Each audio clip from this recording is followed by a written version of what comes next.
Vous expliquez dans ce rapport qu'à Brazzaville, les négociants en pétrole se bousculent au portillon. Pourquoi Brazzaville ? Brazzaville notamment parce que les négociants peuvent y réaliser des marges inhabituellement élevées en revendant les cargaisons de pétrole qu'elles y achètent.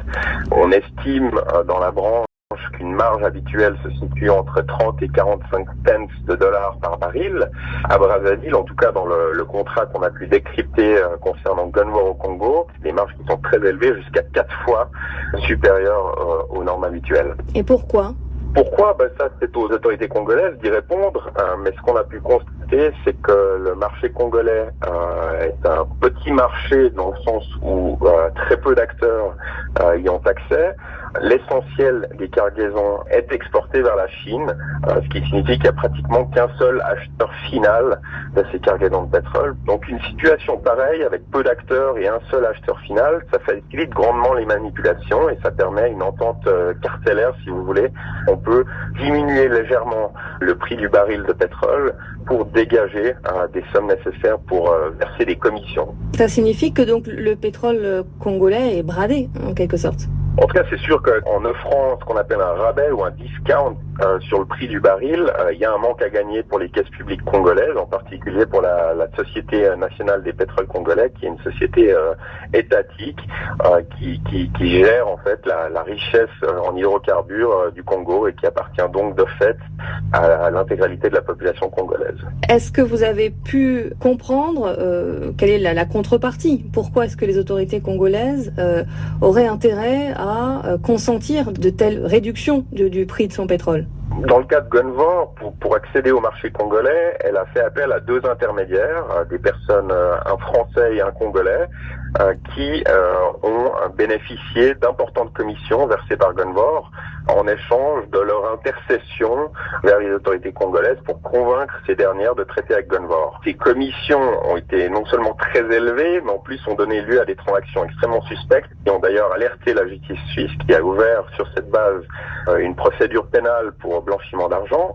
Et nous, ce qu'on a pu montrer avec notre rapport, c'est que l'un des 2 intermédiaires, le Congolais, avait procédé depuis son compte en Suisse à des transferts d'argent très importants en direction de Hong Kong au moment où le contrat entre Gunvor et le Congo est à son apogée. La destination de ces paiements est très suspecte. Est-ce que la justice suisse essaye de démontrer? Est-ce que ces paiements constituent in fine des pots de vin qui ont bénéficié à des officiels congolais ou pas? Est-ce que vous avez des éléments de preuve? On n'a pas des preuves directes de cette corruption, on a des éléments. Je vous parlais à l'instant des fonds transférés depuis les comptes de l'intermédiaire en Suisse à la direction de Hong Kong. On a l'un des anciens employés de Gunvor qui était responsable de la conquête du marché congolais qui a entrepris des démarches pour admettre sa culpabilité, son rôle dans le paiement de commissions illicites à destination d'officiels congolais. Et par ailleurs, on a mis la main sur un document exclusif, c'est une vidéo dans laquelle le successeur de cet employé a admis que les commissions versées aux intermédiaires devaient être rétrocédées in fine à des officiels congolais. Alors, dans ce rapport, vous retracez la façon dont Gunvor a pénétré le marché congolais et vous expliquez que Gunvor se transforme pour le Congo en banque. Expliquez-nous de quelle manière. Voilà, donc Gunvor s'est pas contenté de réaliser des profits importants en commercialisant le pétrole congolais, mais elle a aussi proposé un montage financier intéressant aux autorités congolaises, et c'est ce qu'on appelle dans le jargon des préfinancements. En fait, ce sont des prêts qui sont gagés sur de futures livraisons de pétrole. Donc Gunvor a prêté 750 millions de dollars à la Société nationale des pétroles congolais, qu'elle s'est remboursée à travers les livraisons de pétrole qu'elle enlevait depuis Pointe-Noire. Alors le Congo qui vend son pétrole à crédit pour obtenir des fonds, c'est pas illégal, c'est une pratique courante dans le secteur. Qu'est-ce qui pose problème selon vous ? Oui, effectivement, c'est une pratique courante. Par contre, c'est clair que c'est une façon d'hypothéquer quand même la rente pétrolière. C'est en quelque sorte vivre à crédit. Et puis, dans le cas des activités de Gunvor avec la SNPC, ce qui était particulièrement problématique, c'est qu'il était écrit dans les contrats liant Gunvor à la SNPC que les fonds prêtés devaient servir au développement des activités pétrolières de la SNPC. Ce qui était par ailleurs conforme aux engagements que le Congo avait pris à l'égard partenaire du FMI dans le cadre de la restructuration de sa dette publique. Et ça s'est pas du tout passé comme ça dans le cas de Gunvor au Congo. Gunvor est même devenu une sorte de lobbyiste pour le compte de sociétés tiers qui souhaitaient bénéficier de travaux publics octroyés par la République du Congo, notamment la société brésilienne Asterbras, c'est-à-dire qu'on n'a pas affecté l'argent à un investissement futur, c'est-à-dire le développement des activités de la Société nationale des pétroles congolais, qui in fine aurait pu rapporter plus d'argent à l'avenir. Non, on a utiliser cet argent pour des dépenses courantes de l'État congolais, et pas toujours à bon escient d'ailleurs, puisque là non plus ça s'est pas fait avec des appels d'offres, et puis qu'on a de fortes suspicions que ces travaux publics ont été largement surfacturés, et en tout cas ce qui est certain, c'est qu'elles ont donné lieu à d'importantes malversations, puisque le Portugal est actuellement en train d'enquêter dans ce qui est l'un des plus vastes scandales de corruption que le pays ait connu, en lien avec les activités d'Asterbras au Congo. Merci Marc Guéniat. Bon, voilà, chers amis démocrates africains, les amis du monde entier, nous tenons à vous souhaiter un bon après-midi pour ceux qui sont en Amérique du Nord. Bonne soirée à ceux qui sont en Europe, en Afrique. C'est votre frère Bernard Pongui de Toronto au Canada. Je tiens à dire merci à Alain Mayala qui m'a envoyé ce message audio. Certainement vous l'avez déjà entendu, mais nous revenons encore pour renforcer le message. Mais avant que nous rentrions rapidement, on veut simplement dire à un certain nombre de compatriotes que nous avons ici un métier. Et là, comme vous le voyez, je reviens du travail. Ce n'est pas YouTube qui me nourrit. Même si YouTube nourrissait quelqu'un, on se dit si les frais publicitaires payés par YouTube est capable de nourrir une famille, est capable de s'acheter une maison ici au Canada, pas des petites baraques qu'ils ont à Montréal, vous voyez chers amis, on se dit si YouTube est capable de payer des billets d'avion qui nous permet de bouger d'un point A à un point B pour les problèmes du Congo. Bon chers amis, nous ne sommes pas des flatteurs. Les flatteurs, ce sont ceux-là qui vont vendre l'information. Parce qu'il faut le dire que ceux qui ont été déjà à la mangeoire ont toujours des séquelles de la mangeoire. Ceux-là, ils ne seront jamais propres. Et ceux qui ont été à la mangeoire, ça fait pas très longtemps, ils ont été encore à la mangeoire. Nous avons fait une vidéo, nous avons présenté les preuves de tout ce que nous avons dit. Nous avons présenté les messages audio au peuple congolais. Le peuple congolais a écouté les messages audio. Nous avons présenté des vidéos. Le peuple congolais a écouté ces vidéos. Ce n'est pas une guerre. Il faut que le peuple congolais sache qui est qui dans ce combat. Ce n'est pas de la calomnie. Mais il faut dire la vérité au peuple congolais. Hein? Parce qu'on nous a tellement bâillonnés. On nous a tellement emmenés dans la farine, dans le système de ralenti. Et le peuple congolais a été aveuglé par plusieurs de nos compatriotes. Et nous, il était temps. On était dans les réserves, hein, chers amis. Hein, on était dans les réserves pour ne pas dire un certain nombre de choses qui devaient choquer le peuple congolais. Mais, comme vous voyez, on peut le dire, une petite bataille sur les médias sociaux. C'est eux qui ont commencé ça. Nous avons essayé de régler ça, si vous voulez, offline, mais c'est eux qui ont commencé, hein. Nous sommes venus donner le droit de réponse. Donc on nous traite de mendiants, on nous traite de flatteurs. Mais le flatteur, c'est celui qui dépend de quelqu'un d'autre. C'est-à-dire celui qui, à tout moment, quand les gens du système sont ici au Canada, les flatteurs courent pour aller demander de l'argent. Les flatteurs rencontrent, si vous voulez, les reptiliens de la mauvaise espèce de ce système dictatorial et criminel qui est en train de tuer le Congo. Ce sont ces flatteurs-là qui vont là-bas. Donc, à la place de venir donner un droit de réponse qui n'a pas de sens, vouloir penser que c'est YouTube va nous nourrir, YouTube va nous payer les billets d'avion quand on paye, alors c'est simplement une fausse propagande. Nous avons plutôt souhaité que l'individu, hein, je ne dis pas de nom, apporte des preuves, hein, un contre-argument, hein, par rapport à ce que nous avons dit, par rapport aux preuves que nous avons présentées. Mais l'individu n'est pas venu avec des contre-arguments, ni des preuves. Donc vous voyez, on essaie de nous faire avaler le comportement de ces individus par rapport à leur passé. Mais ce n'est pas le cas, chers amis. C'est ça la réalité. Parce que nous vivons la réalité et nous sommes en train de vous dire la réalité. ils ont commencé pensant nous écraser. Mais ils ne savent pas que nous détenons la bonne information et on le donne au peuple congolais avec des preuves.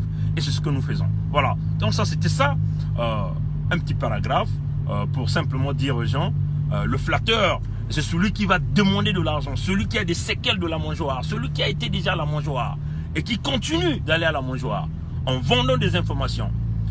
On peut dire, on se fond dans cette lutte au nom de la libération du Congo. Et des gens qui sont devenus des multimilliardaires, on nous veut parler d'un petit travail entre guillemets gouvernement du Canada. Mais travailler pour le gouvernement du Canada ne signifie pas que vous gagnez des millions, hein, chers amis. Hein.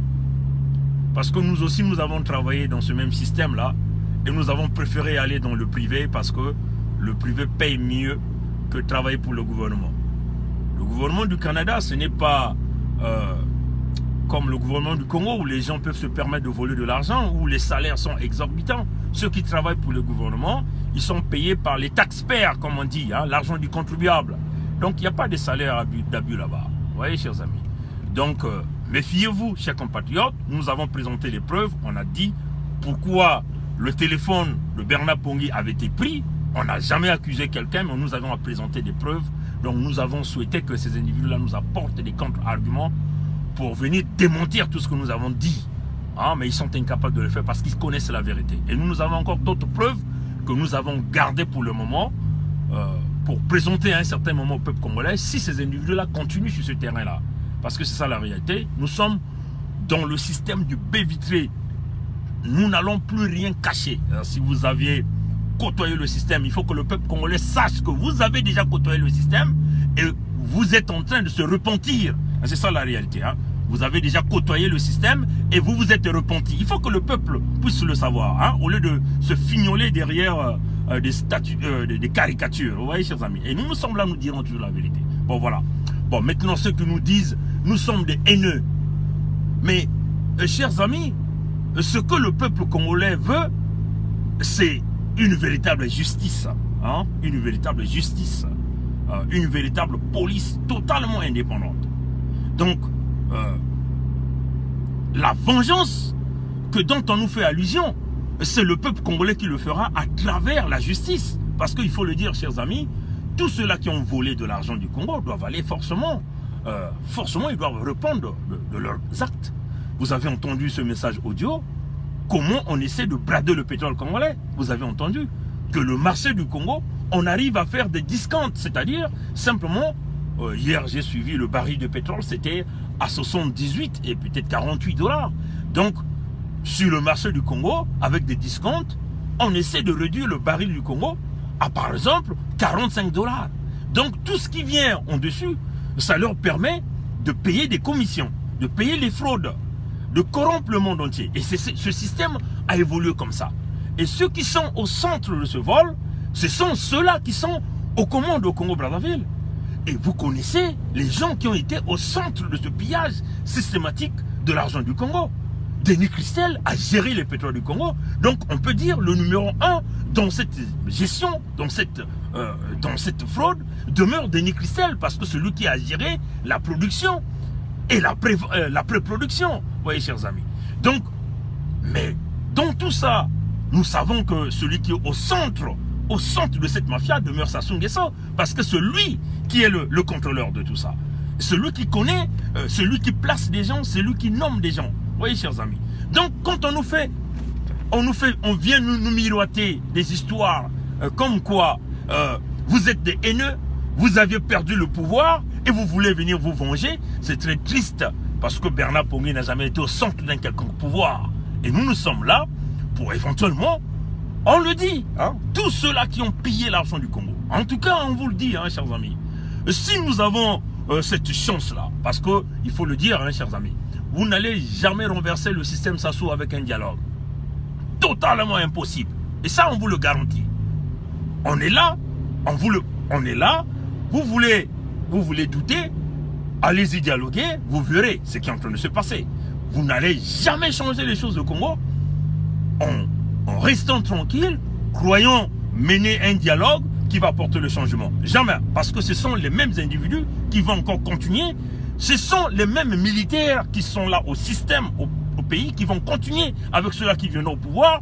Et on vous le dit, la seule façon de venir avec un véritable dialogue, là où Sassou va se présenter dans cette table de négociation, ça serait de lui imposer l'équilibre de forces militaires. Et déjà sur ce point, hein, chers amis, vous n'allez jamais nous enlever ces idées-là. C'est quasiment impossible. Vous le savez, plusieurs années, l'homme continue de vous rouler en farine. L'homme continue de vous manipuler. Donc vous voyez que même si vous partez dialoguer, vous serez remplacé par les mêmes gourous qui sont habitués à la manipulation, à la démagogie, à la destruction du peuple. Donc la haine va continuer à demeurer. Parce qu'il faut le dire, nous avons tous suivi ce procès qu'on nous a fait miroiter, de la mascarade, où on nous fait parler de l'avenir de Mboshi. Mais qui parle de l'avenir de Mboshi? Ce n'est pas Bernard Pongui qui le dit. Ça sort de Nyangambwala. Mais qui est Nyangambwala? Un fervent, un membre du clan Sassou, on peut dire un voyou, un gangster dans ce clan. Vous voyez, chers amis. Donc vous voyez que ils sont conscients de tous les crimes qu'ils sont en train de commettre, de tous les mal. Donc quelque part, ils sont en train de s'inquiéter de leur avenir. Voilà pourquoi ils sont habitués à massacrer le monde. Aujourd'hui, regardez ce qu'ils ont fait aux jeunes Apanga. Nous avons pris la responsabilité de voir les autorités d'ici pour voir comment on va aider le jeune Apanga. Si seulement si les autorités du Canada peuvent essayer de pouvoir aider ce jeune homme. Parce qu'il faut le dire, chers amis, il faut qu'on arrive à sauver ce jeune. Et qu'est-ce que ce jeune homme va faire? Il a simplement demandé la bourse. Mais à la place, qu'est-ce qu'on fait? On se met à se torturer. Et nous disons non. Et donc la vengeance, ce n'est pas Bernard Pongui qui le fera, c'est la justice congolaise qui va donc convoquer tous ceux-là qui ont commis des crimes, ceux-là qui ont détruit la santé du jeune Apanga, ceux-là qui ont détruit la santé de tous les prisonniers politiques, ceux-là qui ont volé l'argent. Parce que le cas de Apanga, on peut le dire, c'est un cas isolé, mais on peut parler de Kalakala. Qu'est-ce que M. Augustin Kalakala a fait pour qu'il se retrouve dans ces conditions et dans cet état? Vous voyez, chers amis. Donc, quand on nous dit, quand des gens viennent nous raconter de n'importe quoi sur les médias, en ayant consulté des journalistes, nous ne savons pas si réellement ils ont fait ces journalistes, des journalistes qui sont à coquiner, hein, qui ne sont même pas neutres, hein, parce qu'il faut le dire qu'il y a certains gens, avec un 50 €, ils sont devenus journalistes, ils viennent vous tendre le petit micro, vous l'envoyez, et ils ne sélectionnent même pas, il n'y a pas de censure. Et quand ils veulent venir nous faire voir que, bon, la solution du Congo, c'est d'aller s'asseoir avec Sassou, quand on nous fait miroiter d'un Congo que nous voulons, le discours, on peut le dire, de Jacquin et Boise. Vous voyez, chers amis, pour les initiés, ils vont comprendre de quoi je suis en train de parler ici. Le discours de Jacquin et Boise, les mêmes discours qui ont plongé le Congo pendant plusieurs années dans les abîmes, dans la destruction. Alors, chers amis, on vous dit, l'unique condition, et nous, on ne changera jamais, c'est une ligne que nous demeurons là.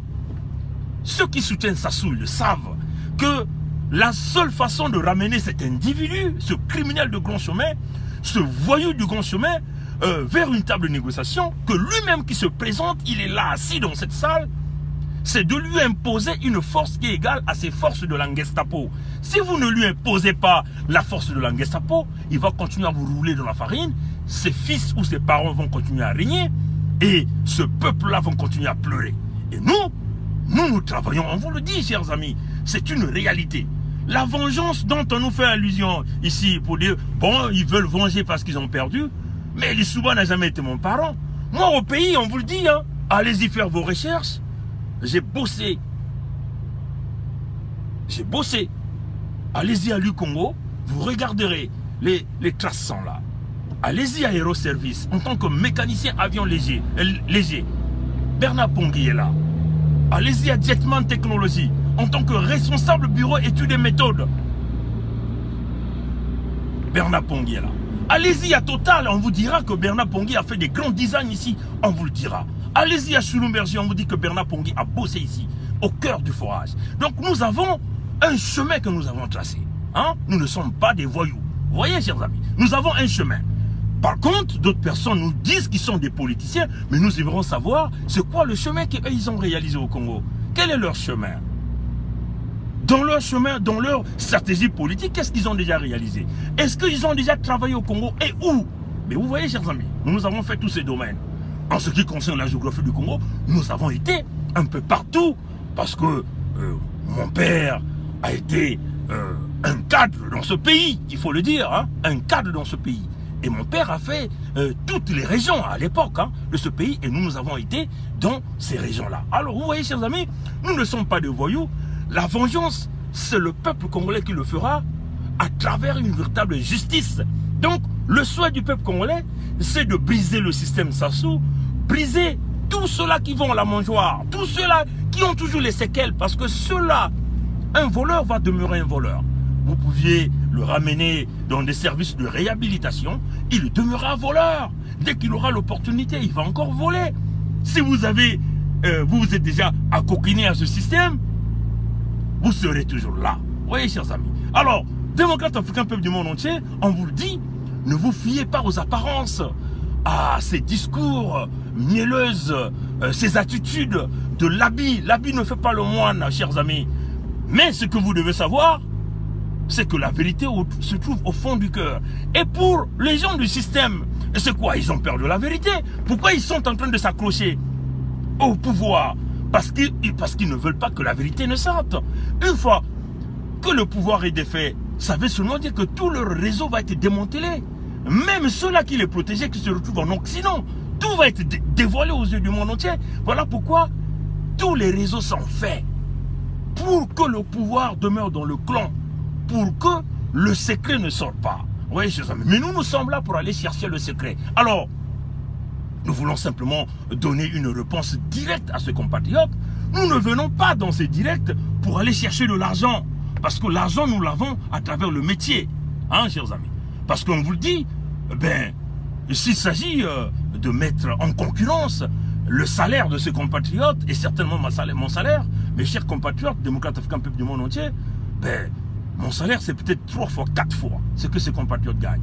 Et c'est ça la réalité. Nous sommes là pour dire la vérité au peuple congolais. Alors, nous venons, notre objectif, c'est premièrement, réveiller le peuple congolais. Que les jeunes congolais sachent ouvrir grandement les yeux. C'est-à-dire que quelqu'un vous vient avec un bon habit, ne voyez pas son habit qu'il a porté, mais allez-y, regardez au fond de l'individu. C'est ça là, l'objectif. Deuxièmement, c'est déstabiliser le système en allant chercher des informations, c'est-à-dire les véritables informations avec les preuves. Et c'est ça que nous faisons. Le travail de la mobilisation, de la sensibilisation, le travail de la mobilisation, le travail de la conscientisation, et aussi que les jeunes Congolais aujourd'hui comprennent que le système politique tel qu'il est bâti, avec tous les réseaux de ramifications, si vous comptez sur ce système au Congo, alors le Congo n'avancera pas. Voilà pourquoi ils ont réussi pendant plusieurs années à bâillonner nos grands frères, à bâillonner nos aïeux, à bâillonner le peuple congolais, parce que parmi eux, il y a tellement de corrompus, de gens qui sont affaiblis. Aucune moralité, hein, chers amis, aucune moralité. Vous ne verrez jamais Bernard Pongui venir en ligne et dire donnez-nous de l'argent, il faut mettre de l'argent ceci, il faut mettre de l'argent cela. Jamais, chers amis. Alors, pour ceux qui me connaissent certainement, l'unique, on peut le dire, hein, la personne qui a eu la chance de venir chez moi, peut le témoigner. Hein. Odilon, celui qui gère CGB 24, est déjà arrivé chez nous. Il a été celui-là qui a supervisé mon mariage. Ici, les vidéos du mariage sont là. Allez-y regarder. Et vous verrez que Bernard Pongui n'est pas quelqu'un qui pleure de faim. Vous voyez, chers amis. Donc, c'est cela la réalité. Donc, nous voulons ici dire aux compatriotes, chers amis, démocrates africains, nous devons faire excessivement attention avec ces gens-là qui viennent vous manipuler le français, mais en réalité, ils sont des traites. C'est sûr, hein, il est certain qu'eux, ils ne pensaient pas hein, qu'on était capable de venir apporter cette information au peuple congolais. Hein, chers amis. Mais, chers amis, démocrates africains, nous luttons contre les antivaleurs, nous luttons contre les fraudes. Quand vous entendez ce genre de discours, hein, ces genres d'enquêtes présentées, et quand vous le savez que tout l'argent du Congo se retrouve entre les mains d'un clan. Vous avez entendu le reportage comme on le dit. Et donc vous voulez qu'on aille négocier avec des gens pareils? Mais vous n'allez jamais sortir gagnant. Jamais du tout, chers amis. Même si vous partez négocier, on va vous rouler en farine, chers amis. Parce que ces gens-là se sont tissés des relations. Bon, écoutez, monsieur Vradnango, excusez-nous hein, de citer votre nom. C'est très dommage que vous venez toujours sur les directs, vous attaquez des gens, vous insultez. élevez-vous parce que vous êtes politicien, vous l'avez dit avec votre journaliste, vous êtes politicien. Et nous, on doit s'occuper de notre famille. Nous, on doit s'occuper de notre famille. Mais qui est notre famille? C'est le peuple congolais. Oui, chers amis. Notre famille, c'est le peuple congolais. Et nous sommes là pour s'occuper de ce peuple congolais-là. Pour ouvrir les yeux à ce peuple congolais-là. Vous voyez, chers amis, c'est ça la différence entre nous. Nous ne sommes pas comme certains parmi vous, que dans la journée, ils sont en train de traiter avec le peuple congolais. Dans la nuit, ils le souffrent, ils se tournent. Dès qu'ils tournent le dos, ils vont donc dans des chambres obscures en train de quémander de l'argent. À ce système en plus. En train de traduire des informations. En train de... On peut dire en anglais, on dit... comment on le dit? Trade. Donc, échanger des informations contre de l'argent. Nous, on ne le fera jamais. On ne trahira jamais ce peuple. Et on vous le dit, tout politicien qui viendra avec des propos, il va nous rencontrer sur son chemin. À moins que ces propos soient des propos droits, des propos qui coulent dans le sens de l'écoulement du peuple congolais. Mais si vous coulez, si vous fonctionnez dans le sens contraire du débit, on vous le dit, vous allez nous rencontrer. Et nous l'avons encore dit, nous sommes à l'étape de l'esprit. L'étape de l'esprit ne voit pas le bien matériel. L'étape de l'esprit, il n'y a pas d'amis. Nous, on n'a pas d'amis dans ce combat. Hein? On vous le dit. Il n'y a pas d'amis. Vous voyez? Nous, on n'a pas d'amis. On n'est pas venu dans ce combat avec des émotions, hein, de copinage. Parce que c'est ça qui est en train de briser ce combat. C'est ça qui est en train de briser la lutte. Vous voyez, chers amis? Et nous, on ne jouera pas ce jeu. Nous serons toujours du côté du peuple congolais et on dira toujours la vérité. La vérité au peuple congolais. Mais non, ceux-là qu'on a vu, des gens qui ont fait des directs. Hier, il y a encore quelqu'un qui a fait une vidéo. Bon, Bernard Bongui est inébranlable, on vous le dit, inébranlable. Parce que, chers amis, nous serons là, les yeux grandement ouverts, en train de vous regarder. Le système du bain vitré, tout le monde voit tout le monde écoute tout le monde. Vous étiez certainement étonnés hein, quand on a joué un certain nombre de messages audio. Vous étiez certainement étonnés. Et ça sont des preuves palpables. Mais qui est Bernard Bongui? Peut-être un agent secret. Mais ça sont des choses qu'on ne peut pas vous dire ici. Vous voyez, chers amis. Alors, peuple congolais, quand vous entendez ce genre de discours ou une magouille au centre du système, menée par Sassou Nguesso, menée par Denis Christel Sassou Nguesso, que d'ailleurs on est en train de pousser comme du vent pour simplement aller s'asseoir tranquillement au fauteuil. Et vous croyez que nous, en tant que fils de ce pays, nous allons être là assis en train de regarder? Mais chers amis, ceux qui viennent dire que nous avons la haine, on veut se venger, mes chers amis, on n'a aucun esprit de vengeance. Hein? C'est ça la réalité. Aucun esprit de vengeance. Nous faisons face aux criminels. La preuve on a torturé Kalakala, on a torturé le jeune Apanga, on a torturé les jeunes de Ras-le-Bol. Alors ça, avec seulement ces deux exemples, on ne peut pas accepter. Prenons encore toutes ces mamans-là. Nous avons tous vu cette vidéo avec le témoignage des mamans du poule qui ont été violées. Alors, chers amis, vous croyez que avec tout ça, nous, en tant que les fils de ce pays, on va s'asseoir là, fermer nos bouches, regarder ces gens-là abîmer ce pays? Jamais du tout. Une femme doit être respectée. Vous êtes là en train d'utiliser la femme comme l'objet de guerre pour aller violer nos mamans, nos soeurs, nos enfants dans le département du pôle. Et vous croyez que nous, on va être là assis en train de vous regarder? Mais si on trouve un moyen de vous dégager de là militairement, on va le faire. On ne va pas hésiter. C'est ça la réalité. Voilà pourquoi on le dit, hein, chers amis. Hein.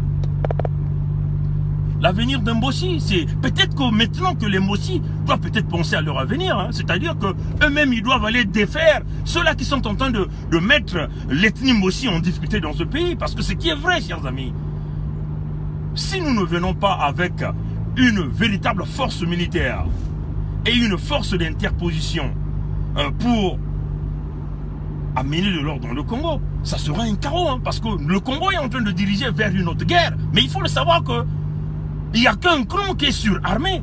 Donc nous allons nous retrouver dans une situation qui sera plus chaotique que le génocide au Rwanda. C'est ça la réalité, chers amis. Alors pour empêcher ça, il faut forcément mettre en place une véritable force militaire qui est équivalente à celle de Sassou. Si nous ne faisons pas ça, chers amis, ce qui va se passer, c'est quoi? Sassou meurt, l'autre clan va chercher à s'imposer et les autres vont aussi chercher à résister. Et ça sera le chaos total dans le pays. Ça sera un génocide parce qu'ils sont hyper armés. Ils ont déjà commis le génocide de Kouyou. Ils ont commis le génocide dans le Poul. Ils ont commis le génocide en 1998 dans les pays du Niari. Mais cette fois-ci, leur objectif, c'est d'aller carrément massacrer les populations dans tous les départements. Et nous devons empêcher ça. Parce que nous faisons face à des animaux. C'est ça la réalité. Des barbares. C'est ça la réalité. Et c'est ça la réalité. Et vous avez dans la diaspora des gens qui sont en train de les soutenir. Vous croyez que moi, si j'ai la chance d'attraper Sassou, je vais me mettre à s'amuser avec Sassou? Parce que lui, quand tu as la chance de t'avoir, il ne va jamais te pardonner. Le cas de Paulin Makaya est là. Qu'est-ce que Paulin Makaya a fait pour qu'il puisse subir tout ça? Vous voyez, chers amis? Qu'est-ce que le jeune Apanga a fait pour qu'il puisse subir tout ça? Vous voyez, chers amis? Alors, ne blaguons pas avec des vies. Des gens meurent au Congo.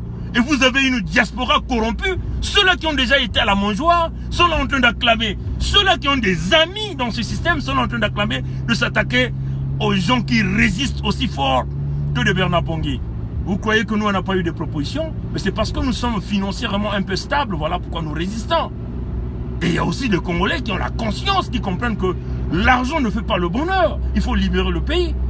Alors, ceux qui veulent, ceux qui sont en train de parler, vous savez qu'est-ce que nous avons au pays? Nous avons travaillé dans le pétrole. Vous savez quel genre de biens que nous avons au pays? Vous voyez, chers amis? Alors, ne blaguez pas avec ce combat. Nous sommes rentrés dans ce combat pour vous dire la vérité. Si vous croyez que vous êtes des gens intouchables, alors vous êtes en train de vous tromper. Si nous nous attaquons aux Français, parce que nous avons dit, on n'a plus peur de mourir. On n'a plus peur de mourir. Nous sommes à l'étape de l'esprit. Aujourd'hui, ils peuvent venir m'assassiner, mais ça ne me dit rien, parce que quand vous mourrez, vous ne saurez même plus que vous êtes là, que vous avez vécu. C'est ça la réalité. Vous voyez, chers amis. Et quand vous faites face aux gens qui pensent déjà à leur mort, mais il faut mourir dans la dignité, il faut les respecter. Et pas avec des insultes. Venez avec un dialogue de discours, et de véritable discours qui est celui du peuple congolais. Un discours qui rime avec le peuple congolais. Quand le peuple congolais a dit non, le peuple congolais a dit non. Vous ne pouvez pas leur forcer. Mais non, si par vos relations avec ce système, vous êtes en train de manger dans ce système, alors donc taisez-vous. Continuez à manger. Et laissez ceux-là qui sont en train de chercher la libération du Congo continuer à se battre. Vous voyez? Vous avez dit oui, personne n'est plus congolais que les autres. Oui, c'est ça la réalité. Alors donc, vous n'avez pas reçu le monopole d'emprisonner les gens. Vous n'avez pas le monopole de confisquer les libertés. Vous n'avez pas le monopole de confisquer la justice, de confisquer la police, de confisquer les fonds de ce pays-là. Vous avez brisé les écoles, vous avez brisé le système éducatif, vous avez brisé le système de santé, le système social. Les fonctionnaires ne sont pas payés et vous voulez que le fils du Congo ferme leur bouche. Alors vous, on vous le dit, bouclez-la. Si vous n'avez rien à dire, si vous voulez continuer à aller bouffer derrière Sassou, allez-y. Nous, on cherche des voies et moyens pour déboulonner les criminels. C'est ça la réalité. Et nous serons toujours là pour le faire. Alors, chers amis, on vous le dit, c'est le principe de la tolérance zéro. On le répète, le principe de la tolérance zéro. Tous ceux-là qui ont été à la mangeoire, ceux-là qui ont mis leurs mains sales dans la caisse de l'État, que ce soit au temps de l'Issouba ou maintenant, ils auront tous au cachot. C'est ça la réalité. Ils vont nous dire comment ils ont géré, où est-ce qu'ils ont mis l'argent du Congo. C'est ça la réalité. On s'en fout de qui vous êtes. Que ce soit Koukébéné qui a géré le pétrole congolais, il nous dira où est-ce qu'il a mis l'argent du Congo. C'est ça la réalité, chers amis. Et nous ne sommes pas là pour faire des beaux yeux aux gens parce qu'on n'a pas d'amis dans ce combat. C'est ça la réalité. Alors, peuple congolais, le flatteur c'est vous. Nous ne sommes pas flatteurs parce que personne ne nous nourrit. Mais vous, on vous nourrit. On vous paye les billets, on vous paye les carburants. Nous, on paye les billets d'avion nous-mêmes quand on voyage d'un point A à un point B. Vous voyez, chers amis, nous payons les hôtels nous-mêmes quand on voyage d'un point A à un point B. Les flatteurs, c'est vous. Alors donc, reconnaissez quand même, par rapport aux preuves que Bernard Pongui a prononcées et a présentées, que vous êtes un élément dangereux. Et ça, c'est très important pour le peuple congolais de savoir dans le sens du combat.